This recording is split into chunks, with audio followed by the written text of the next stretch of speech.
Are you ready to discover 10 more hidden indie gems? Greetings, indie warriors, and welcome to I Dream of Indie Games. Old Gamer Joe here, bringing you 10 more exciting hidden indie gems, just as we do every Friday. This week has a great assortment of different genres, so I feel confident in saying that there's a little something for everyone. So get ready to go on an indie adventure as we discover 10 awesome games that never got the recognition they deserved. And hey, if you want to keep our message of indie visibility alive, consider heading over to patreon.com/idreamofindiegames, where you'll gain Discord access, early shows, shoutouts at the end of every video we produce, so much more. Your new indie gaming community can't wait to meet you.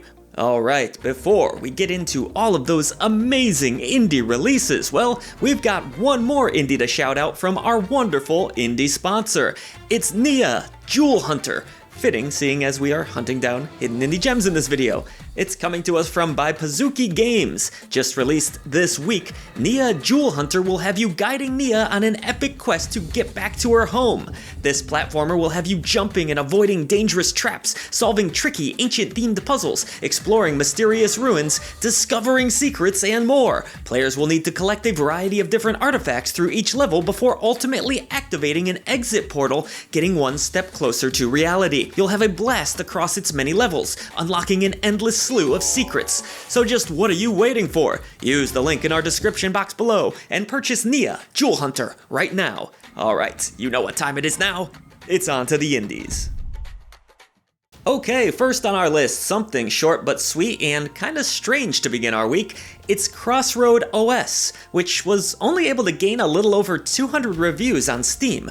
In this title, you'll explore the inner workings of an operating system. The game plays somewhat like a dungeon crawler, full of tricky puzzles to solve and bizarre, digitally themed creatures. Explore forgotten software in a game that will hit on your nostalgia, but also it can be a little bit unsettling at the same time. If you love old school computers or are a tech nerd in general, you'll appreciate the vibe that Crossroad OS is going for.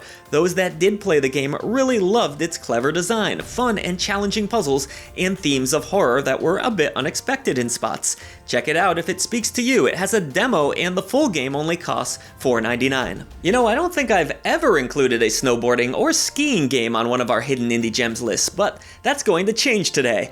It's a great one too that was sadly not hit with an avalanche of sales. Snow Ultimate Freeriding takes a more minimalist approach to the genre, allowing players to ski, snowboard, or sit-ski through a variety of procedurally generated mountains. The game moves seamlessly whether you're trying to land on leaderboards or would rather just enjoy Zen mode, which has no scoring or stress at all. Controls work well here and the game looks beautiful, with fans also noting that it plays very well on the Steam Deck. With nice pacing, plenty of skins to unlock, hidden Easter eggs, and more, fans of the genre should at least try hitting the slopes with its free demo. With its awesome, bleak atmosphere, it's a real shame that the outlook is equally as dark, as the Forest of Drizzling Rain appears to have been a flop with under 400 Steam user reviews. Interesting because this Steam version of the game is actually a remake of the cult favorite that was released back in 2013. You play as a college student who discovers a strange photo that's somehow connected to her past. Things quickly descend into madness in this twisted, psychological Japanese horror experience. This version of the game adds improved visuals, more endings, lore, and overall, it's the best way to experience a game that not enough people have. It's normally priced at just $15.99. Sadly, we see this too often on the channel. Creativity is rarely rewarded financially in games. Such was the case with the Deadseat, a horror game with a very different kind of twist. You're in the backseat of your parents' car on a road trip, playing on a handheld. While your parents aren't getting along, you'll lose yourself in the game world, until suddenly, things that are happening in-game start to occur in your natural setting. The game has some really awesome throwback visuals that are clever, and its story manages to hit on some pretty serious themes. Gameplay is often about survival, as you need to manage supplies and defend the different sides of the car, with a few different modes of play available to switch things up. It's scary, clever, and an absolute must-play if you have even the slightest of interest. Next on our list is a game that at least gained a small following, but still, I feel like it should have performed much better considering its quality. This is a point-and-click meets beat-em-up. Sounds crazy, but it works. It's BROK the InvestiGator, which earns points for the pun alone. A former boxer, now detective, named BROK must clean up a nasty city full of no-good villains, by bashing them in the face, of course.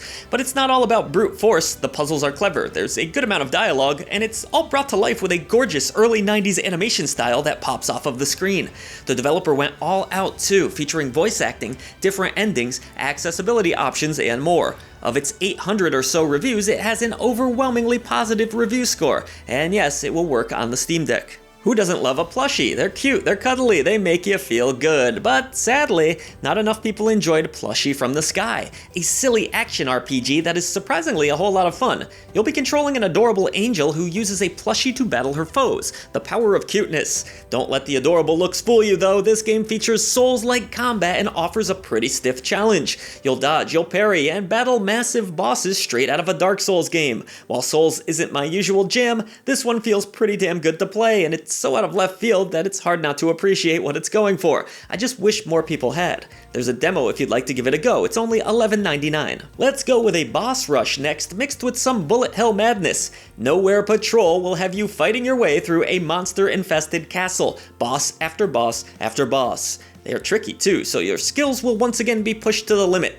Learning patterns is going to be paramount to your success. If you somehow survive all of the game's challenges, you'll find unlockable content in this brutal, arcade-style experience that is very tough but also feels relatively fair. You can only blame yourself if you lose, usually. A short but oh so sweet little puzzle narrative makes this week's list next, the lovely Star Named EOS, a game that is available on all major platforms but sadly doesn't seem to have much of a following at all. It's really all about discovering memories, photography, and artistry in general. This is a beautiful game inside and out, from its lovely hand-drawn visuals to its moody soundtrack. The Star Named EOS shines with a narrative that really hits home at times. No, the puzzles aren't amazing, but they serve the experience well, and because it's only a few hours to get through, I think you'll find it's time well spent. The game is normally priced at $14.99, but does go on sale fairly often. Perhaps you crave a bit more action. Well then, Spirit's Abyss, a roguelite platformer, should suit your needs just perfectly.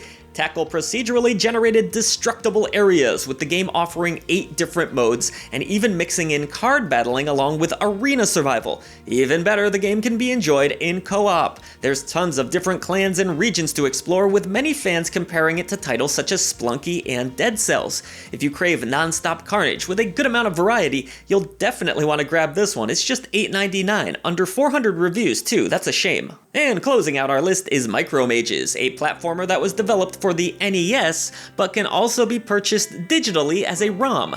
Control a wizard with up to 3 friends across 26 levels, avoiding traps and defeating foes. There are competitive modes available too, wall jumping, revival, and even classic old-school passwords that really make it feel like you're playing an NES game from the past. The game is so charming, and you can really tell that the developers cared about making an authentic NES experience, and they did just that, right down to including a manual. But that's gonna do it for this week, folks. We hope you found the next indie game to add to your library, Voice to the Voiceless, and I'll see you for even more hidden indie gems, along with all of the other great indie gaming content that we have right here at I Dream of Indie Games.